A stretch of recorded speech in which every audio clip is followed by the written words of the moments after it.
नमस्कार, ग्लोबल न्यूजमा स्वागत छ। म सुनिता बास्कोटा। नमस्कार, म कैलाश कठायत। सुरुमा हेडलाइन्स।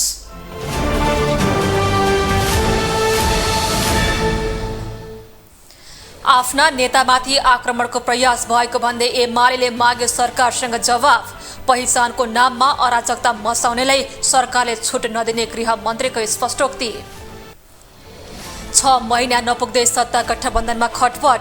सरकारमै रहेको एकीकृत समाजवादीले बजेट पारित गर्न नदिने घोषणा, सरकार छाड्ने धम्की। जिल्ला निर्वाचन कार्यालय खारेज गर्ने सरकारी निर्णय गलत रहेको निर्वाचन आयोगको निष्कर्ष, सच्याउन पहल गर्ने दलहरूको प्रतिबद्धता। अमेरिकी पूर्व राष्ट्रपति डोनाल्ड ट्रम्पमाथि दोस्रो गम्भीर आरोप। अनाधिकृत रूपमा गोप्य फाइलहरू राखेको आरोपपछि दोस्रो कार्यकालका लागि राष्ट्रपति बन्न बाधा। र महिला फुटबलको वरियतामा नेपाल 1 स्थान तल झर्यो। नयाँ वरियतामा 101 स्थान, अमेरिका शीर्ष स्थानमा।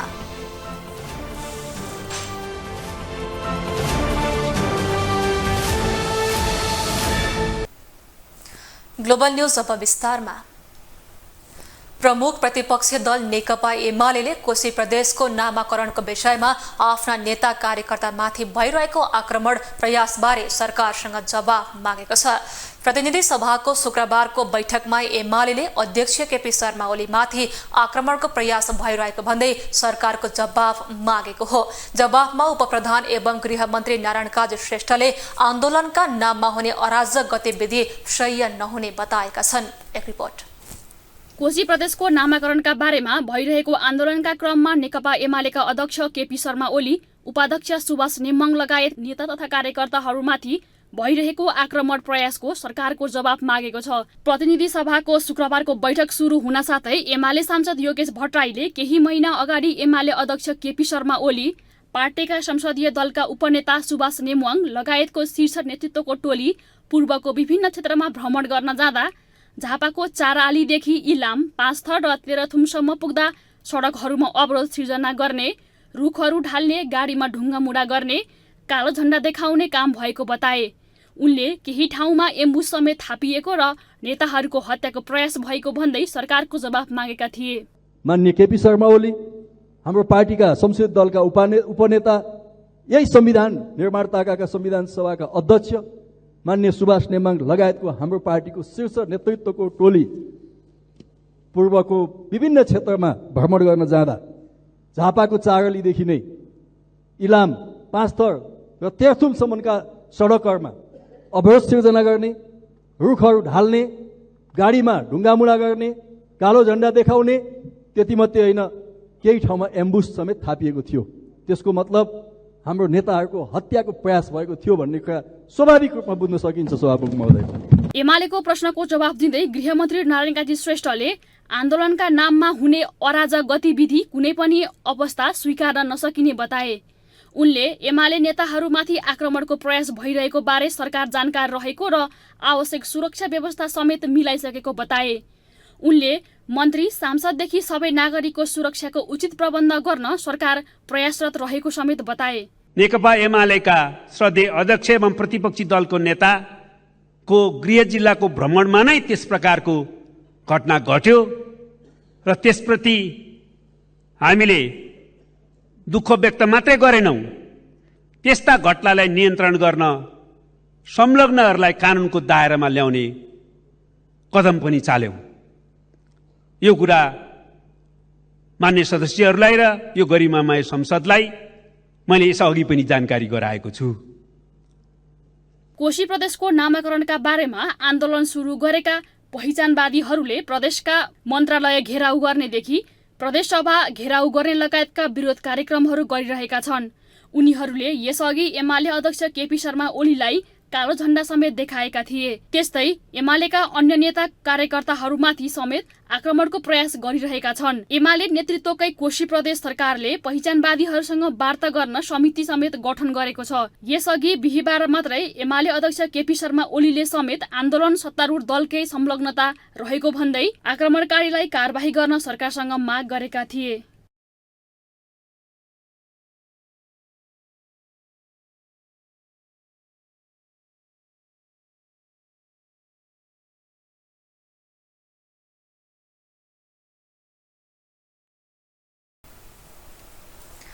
सर्वोच्च अदालतले प्रधानमन्त्री पुष्पकमल दाहाल प्रचण्ड विरुद्ध जनयुद्धमा बाल सेना दुरुपयोग सम्बन्धी मुद्दा दर्ता गर्न आदेश गरेको छ।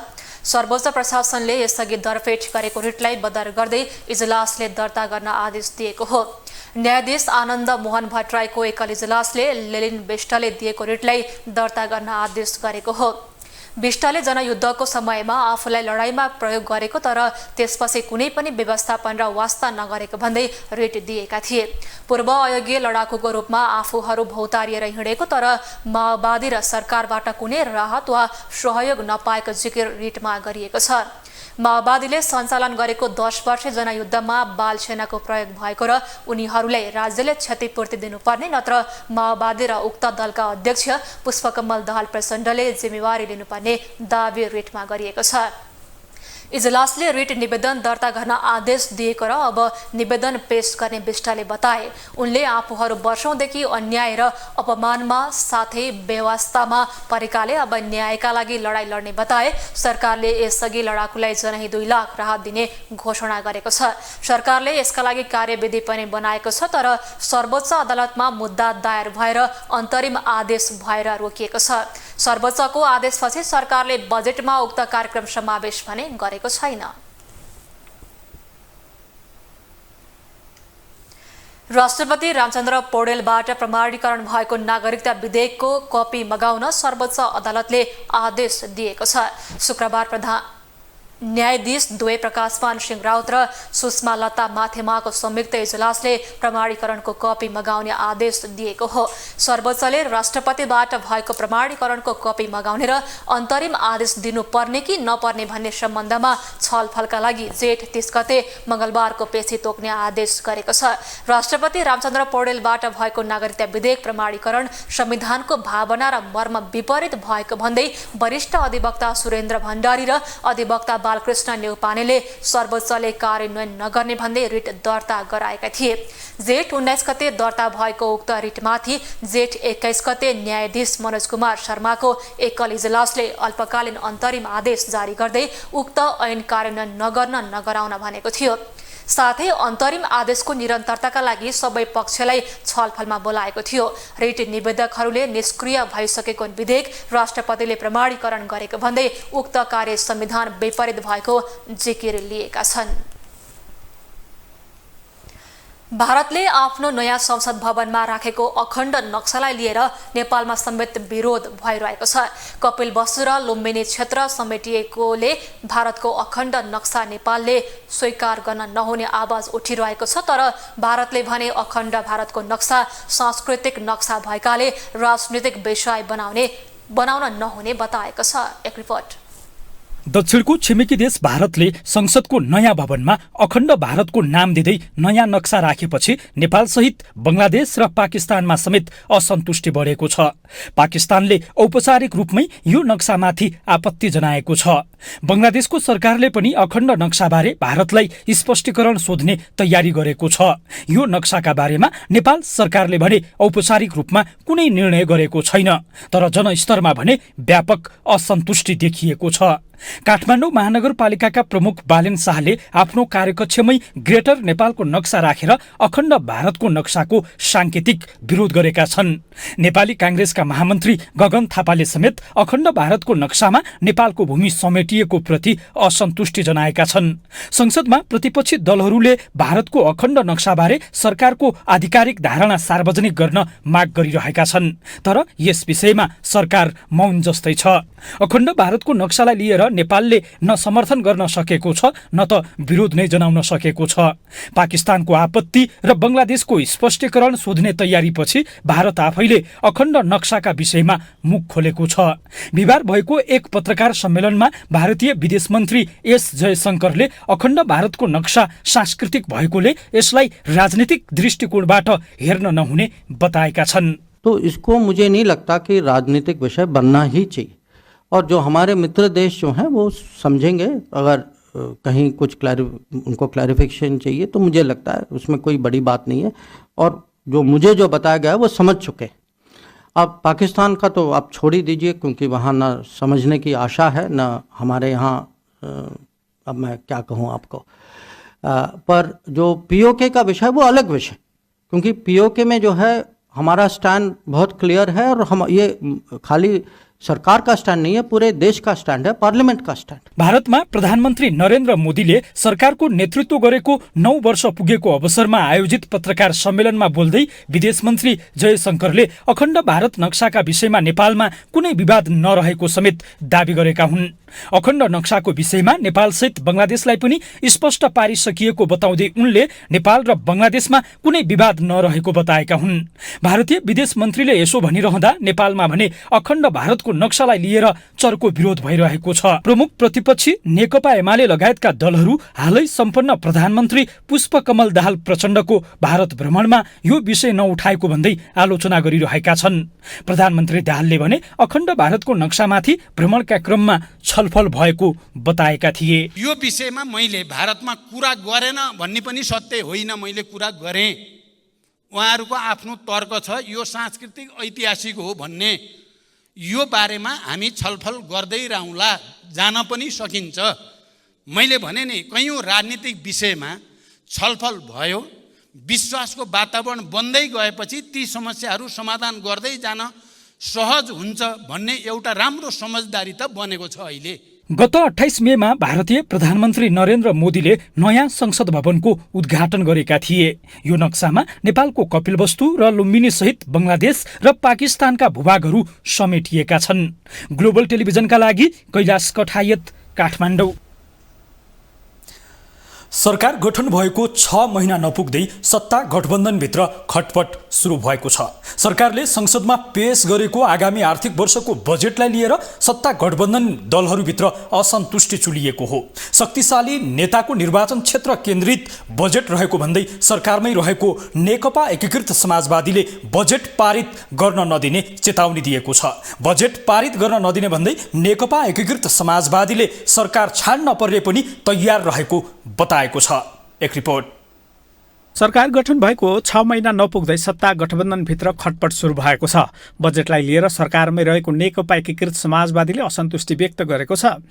उपाध्यक्ष राजेन्द्र पाण्डेले नै अहिलेको बजेट जस्ताका तस्तै पारित गर्न नसकिने चेतावनी दिएका छन्। उनले संसदबाट पारित गर्न नदिने भन्दै सरकार छाड्नु परे पनि तयार रहेको समेत घोषणा गरेका छन्। अहिले पनि हामी यो अर्थमन्त्रीले पेश गरेको बजेटको बारेमा हामीले कडाइका साथ भनिरहेछौँ। यही अवस्थामा, यही यथास्थितिमा यो बजेट पास हुँदैन। हामी प्रतिपक्षको सांसद भएर होइन, सत्ता पक्षकै भएर पनि यही यथास्थितिमा यो बजेट पास हुन दिँदैनौँ हामीले भनिरहेछौँ। सुनिरहनु भएको छ। अध्यक्ष नेपालले बजेटका बारेमा सार्वजनिक रूपमै असन्तुष्टि व्यक्त गरेको भए पनि अन्य विषयमा समेत सरकारले गरेका कामको विरोध भित्रभित्रै गर्दै आएको देखिएको थियो। खास गरी प्रधानमन्त्री तथा नेकपा माओवादी केन्द्रका अध्यक्ष पुष्पकमल दाहालसँग नेकपा एकीकृत समाजवादीको सम्बन्ध पछिल्लो समय उति साह्रो राम्रो देखिएको छैन। यसकै बीचमा सरकारमै रहेको दल नेकपा एकीकृत समाजवादीले बजेट पारित गर्न सहयोग नगर्ने चेतावनी दिएको छ। त्यसो त प्रतिपक्ष दलका नेताहरू समेत बजेटप्रति सन्तुष्ट देखिएका छैनन्। बजेटले उत्पादन बढाउँदैन, उपभोग मात्रै बढाउँछ। हाम्रो जस्तो देशमा उपभोग बढाउँछ भन्नुको तात्पर्य आयात बढ्छ। आयातमुखी अर्थतन्त्रले देशलाई झन्झन परनिर्भर बनाउँछ।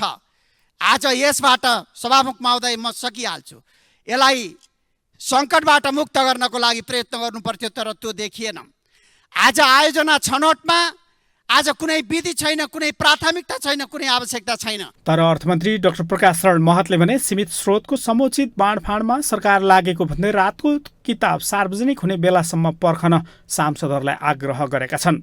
अब त्यो अहिले चाहिँ सम्पूर्ण ऊ त निस्केकै छैन नि, केही त धैर्यता गर्नु पर्यो नि।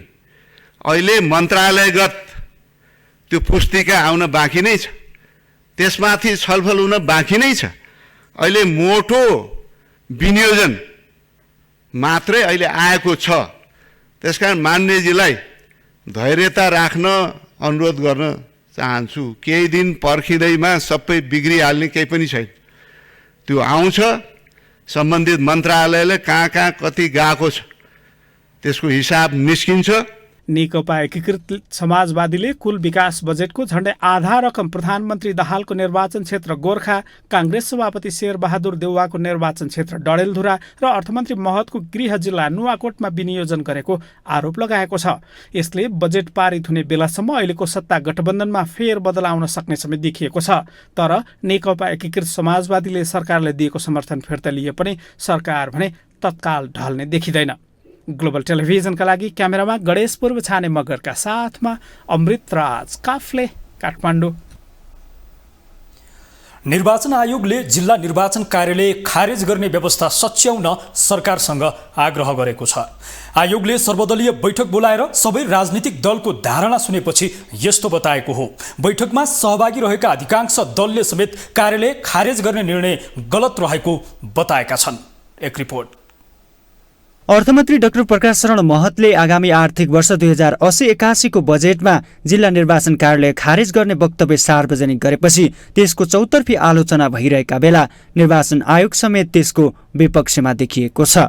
शुक्रबार आयोगले सर्वदलीय बैठक राख्दै सरकारको उक्त प्रस्ताव गलत रहेको निष्कर्ष निकालेको हो। निर्वाचन आयोगले बोलाएको सर्वदलीय बैठकमा सहभागी सबै दलहरूसँगको छलफलपछि उक्त वक्तव्य उपयुक्त नरहेको आयोगले ठहर गरेको हो। आयोगले प्रधानमन्त्री पुष्पकमल दाहाल प्रचण्डलाई भेटेर समेत उक्त वक्तव्यको बारेमा ध्यान आकर्षण गराएको बताएको छ। मूलत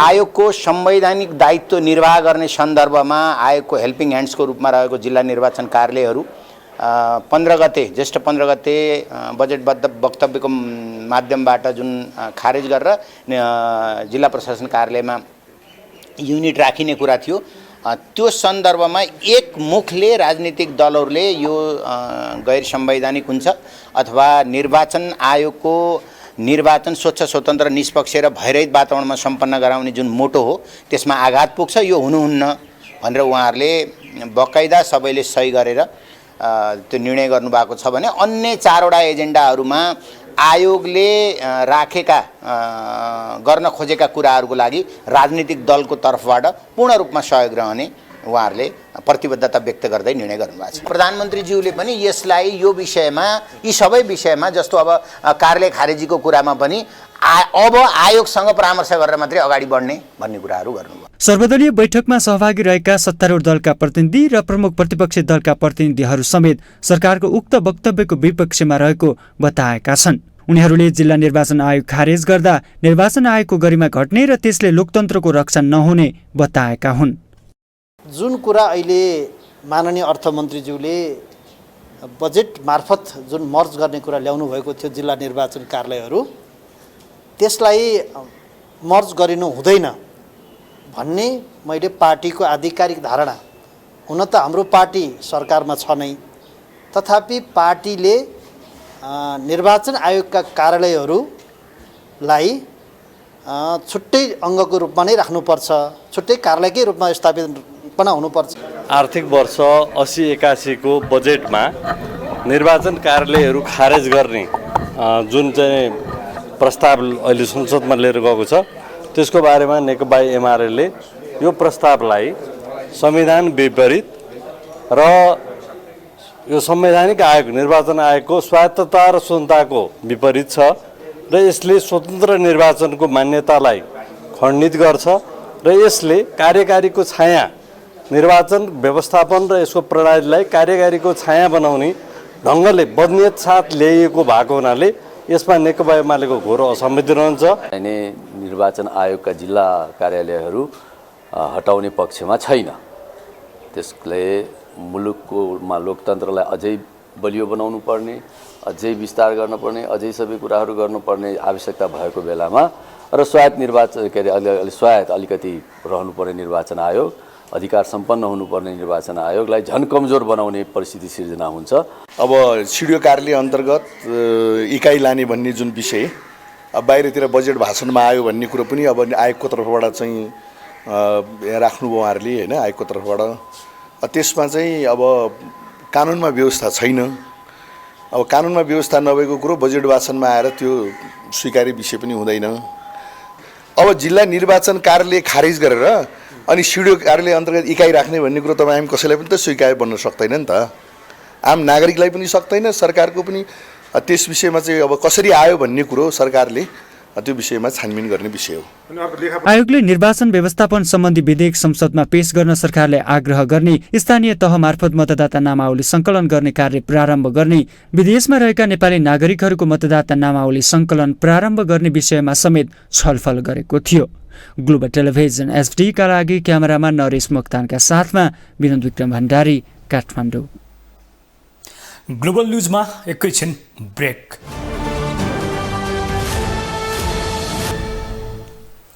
ब्रेकपछि स्वागत छ। अब बाँकी समाचार।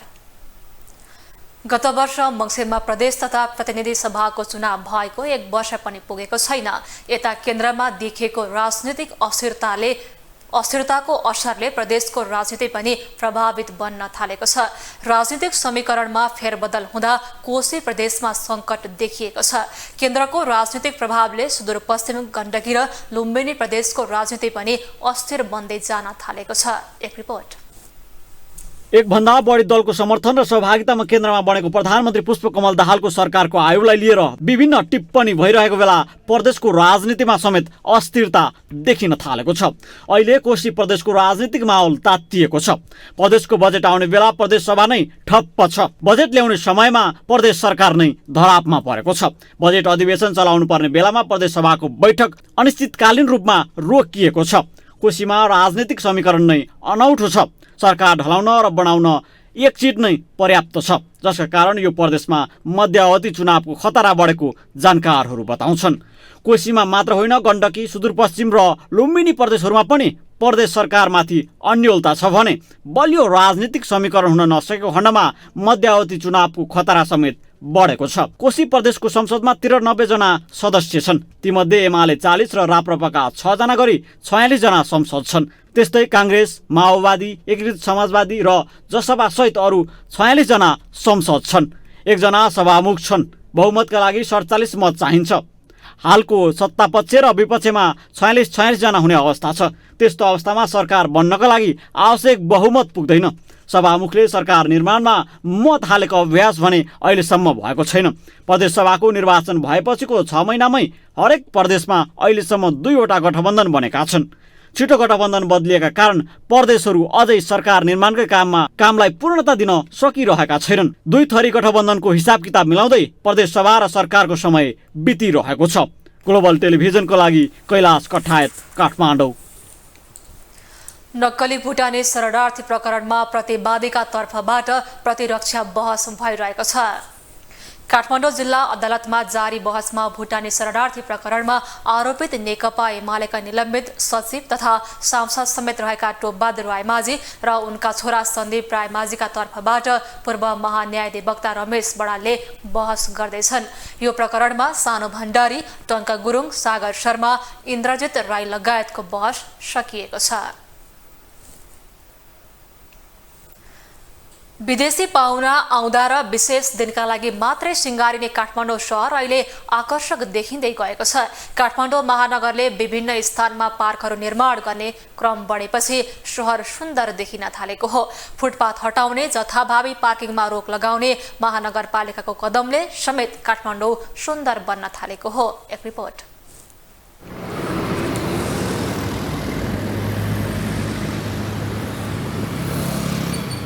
यो दृश्य देख्दा तपाईलाई लाग्न सक्छ कोही विदेशी पाहुना आउँदैछन्, तर त्यस्तो होइन। अहिले काठमाडौँ सुन्दर र सफा देखिन थालेको छ। सडक वरिपरि हरियाली देखिन्छ।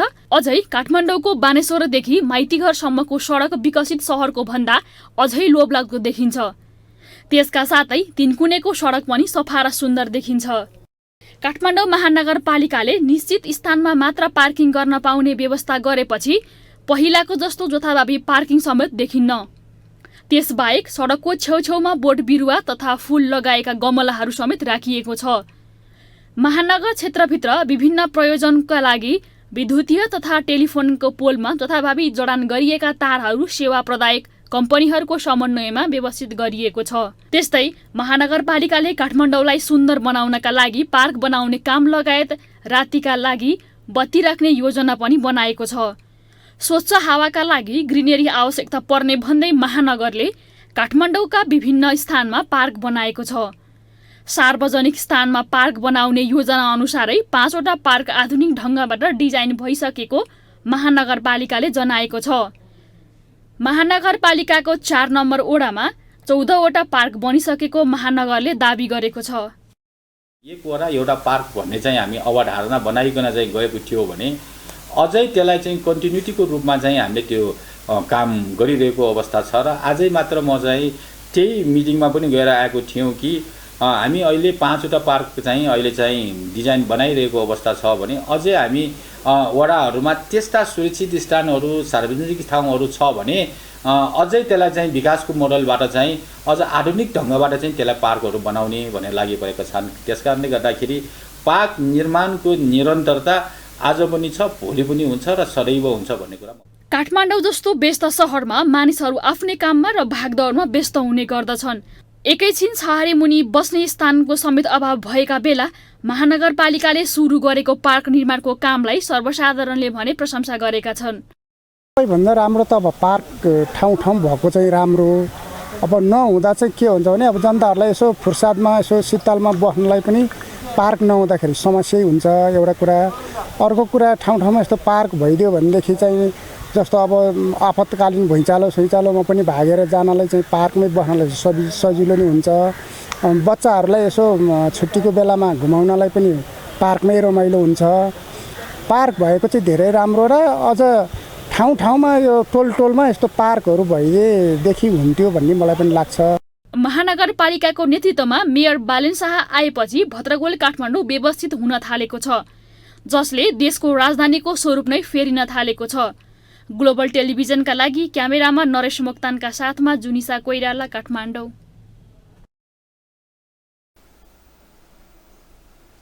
अब इकोनोमिक न्यूज।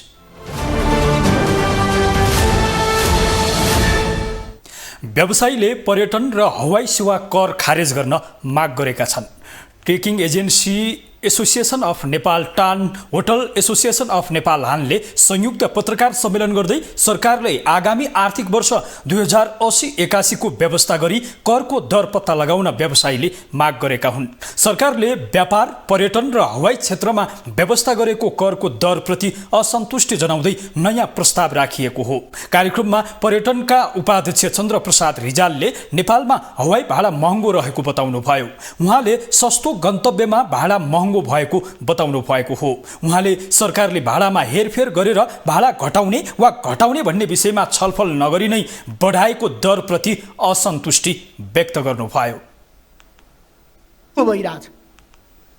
यस्तो बेलामा सरकारले हाम्रा कुरा पहिला सुनेर अनि त्यो प्रोजेक्ट बनाउँदा कस्तो ठाउँमा इन्फ्रास्ट्रक्चर विकास गर्ने हो, कुन ठाउँमा गर्ने, अनि त्यसपछि कुन क्षेत्रमा कति भ्याट घटाउने अथवा लाउने भन्ने कुराको छलफल नगरी 81 कुनै विज्ञ पनि छैन।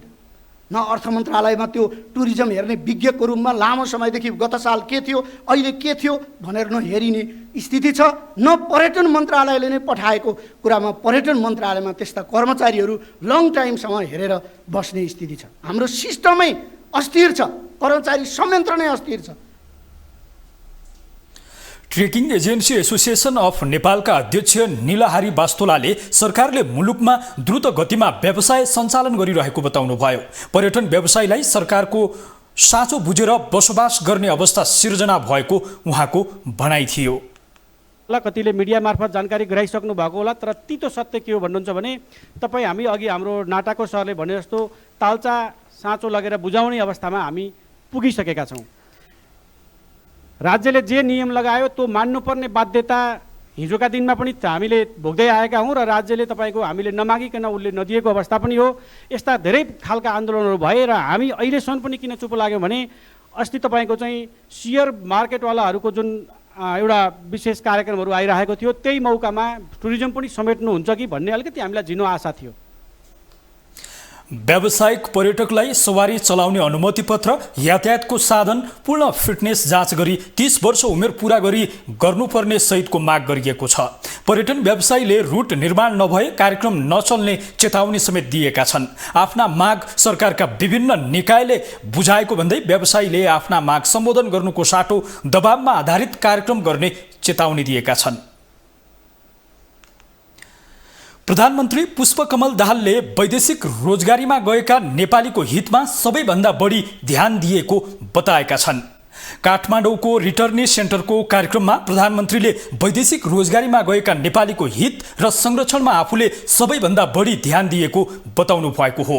उहाँले विदेशमा रहेका नेपालीलाई योगदानमा आधारित सामाजिक सुरक्षा कोष उपलब्ध गराउने कामलाई अगाडि बढाउने बताउनुभयो। त्यसैगरी विदेशमा रहेका नेपाली दूतावासहरूमा श्रम सहायता केन्द्रको डेस्कको व्यवस्था, अनलाइन माध्यमबाट श्रम स्वीकृति लिने व्यवस्था, वैदेशिक रोजगारीमा बन्धक बनाइएका नेपालीको उद्धार, अशिक्षित नेपालीको उद्धार लगायतका विषयमा पनि आफूले ध्यान दिएको प्रधानमन्त्री प्रचण्डले बताउनुभयो।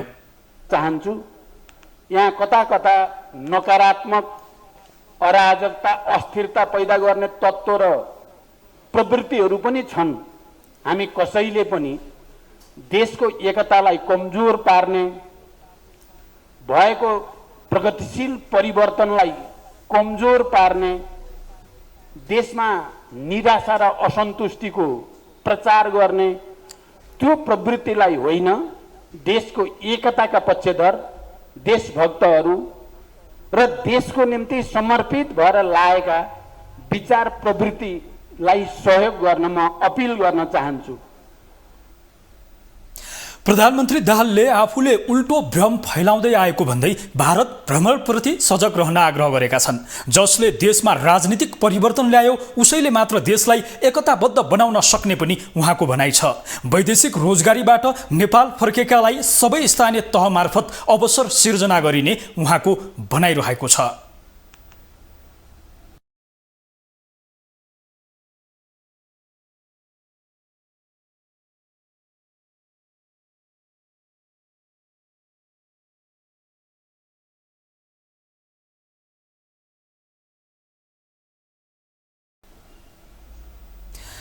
नेपाली बजारमा सुनको भाव बढेको छ।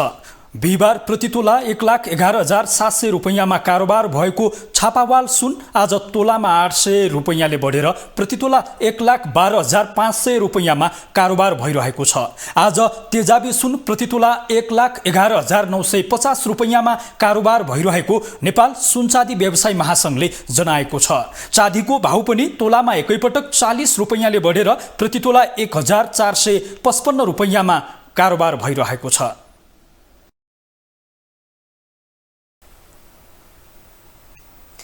अब इन्टरनेशनल न्यूज।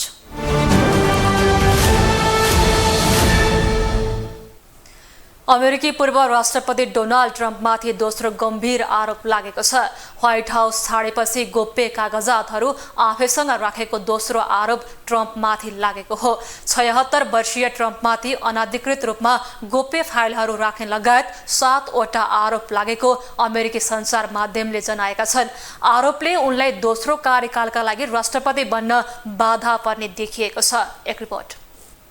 अमेरिकी पूर्व राष्ट्रपति डोनाल्ड ट्रम्पलाई व्हाइट हाउस छोडेपछि गोप्य कागजातहरू आफैसँग राखेको आरोप लगाइएको छ। 76 वर्षीय ट्रम्पमाथि अनधिकृत रूपमा गोप्य फाइलहरू राख्ने लगायतका 7 वटा आरोप लागेको अमेरिकी सञ्चार माध्यमहरूले जनाएका छन्। आरोपहरू अझै सार्वजनिक भइसकेका छैनन्। यो ट्रम्पमाथि लगाइएको दोस्रो आरोप हो र दोषी प्रमाणित भएमा अधिकतम 10 वर्षको जेल सजाय हुने बताइएको छ। आगामी राष्ट्रपतिको उम्मेद्वार बन्ने तयारी गरिरहेका ट्रम्पमाथि दोस्रो गम्भीर आरोप लागेपछि उनीमाथि दबाव बढेको छ। ट्रम्पले आफू निर्दोष भएको र मियामी फ्लोरिडाको सङ्घीय अदालतमा मङ्गलबार दिउँसो उपस्थित हुन बोलाइएको बताएका छन्, जहाँ उनलाई गिरफ्तार गरिनेछ र उनीमाथि लगाइएको आरोपको सुनवाई हुनेछ। अमेरिकाका पूर्व राष्ट्रपतिसँग यस्तो घटना हुन सक्छ भन्ने आफूले कहिले नसोचेको उनले लेखेका छन्। विशेष अभियोजक ज्याक स्मिथले नोभेम्बरमा महान्यायाधिवक्ता मेरिक गार्ल्यान्डलाई यसलाई निरीक्षण गर्न नियुक्त गरेदेखि नै कागजातहरूको मुद्दामा प्रमाणहरू सङ्कलन गर्दै आएका छन्। गत वर्ष ट्रम्पको फ्लोरिडा रिसोर्ट मार-ए-लागोमा खोजी समेत गरिएको थियो, जहाँबाट गोप्य कागजातहरू बरामद गरिएको थियो, जसमा गोप्य 100 वटा दस्तावेज थिए। आरोप लागे पनि कानुन विज्ञहरूले ट्रम्प अझै पनि व्हाइट हाउसको दौडमा प्रवेश गर्न सक्षम हुने बताएका छन्। जर्जटाउन युनिभर्सिटी ल सेन्टरका प्रोफेसर डेभिड सुपरले उनीलाई जतिसुकै पटक अभियोग लागे पनि उम्मेद्वार बन्न रोक्न नसक्ने दाबी गरेको समाचारहरूमा बताइएको छ। अमेरिकाको आँधी बेहरीमा ट्रम्पको भूमिकाको बारेमा छुट्टै छानबिन पनि चलिरहेको छ। ट्रम्पमाथि यसअघि अप्रिलमा पोर्न स्टारलाई यौन दुर्व्यवहार गरेको अपराधमा अभियोग लागेको थियो। ट्रम्पमाथि सन् 2016मा पोर्न स्टार स्टोर्मी डेनियल्सलाई वक्तव्यबाजी नगर्ने शर्तमा रकम दिएको आरोप लागेको थियो। ग्लोबल टेलिभिजनको लागि एजेन्सीको सहयोगमा विशाल पुरीको रिपोर्ट। अब स्पोर्ट्स न्यूज।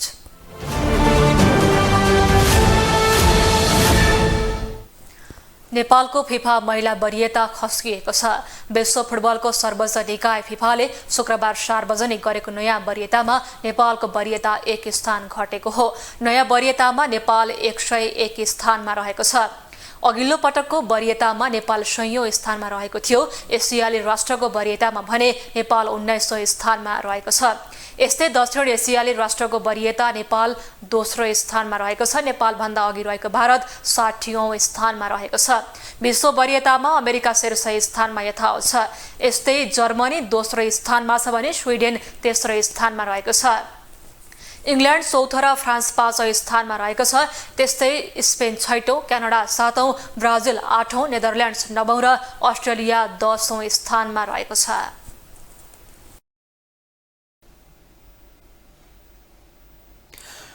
ग्लोबल न्यूजको अन्त्यमा हेडलाइन्स पुनः एकपटक।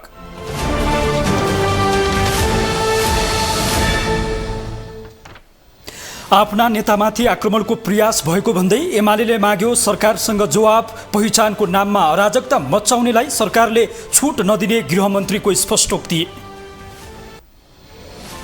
6 महिना नपुग्दै सत्ता गठबन्धनमा खटपट। सरकारमै रहेको एकीकृत समाजवादीले बजेट पारित गर्न नदिने चेतावनी दियो। सरकार छाड्ने धम्की। जिल्ला निर्वाचन कार्यालय खारेज गर्ने सरकारी निर्णय गलत रहेको निर्वाचन आयोगको निष्कर्ष। सच्याउन पहल गर्ने दलहरूको प्रतिबद्धता। अमेरिकी पूर्व राष्ट्रपति डोनाल्ड ट्रम्पमाथि दोस्रो गम्भीर आरोप। अनधिकृत रूपमा गोप्य फाइलहरू राखेको आरोपपछि दोस्रो कार्यकालका लागि राष्ट्रपति बन्न बाधा।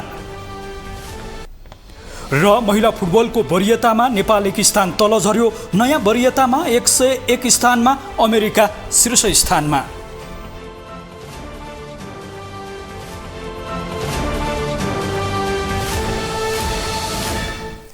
ग्लोबल न्यूज अहिलेलाई सकियो। ग्लोबल टेलिभिजन तपाईँ फेसबुक तथा युट्युबमा पनि प्रत्यक्ष हेर्न सक्नुहुनेछ। ग्लोबल टेलिभिजन हेर्दै गर्नुहोला।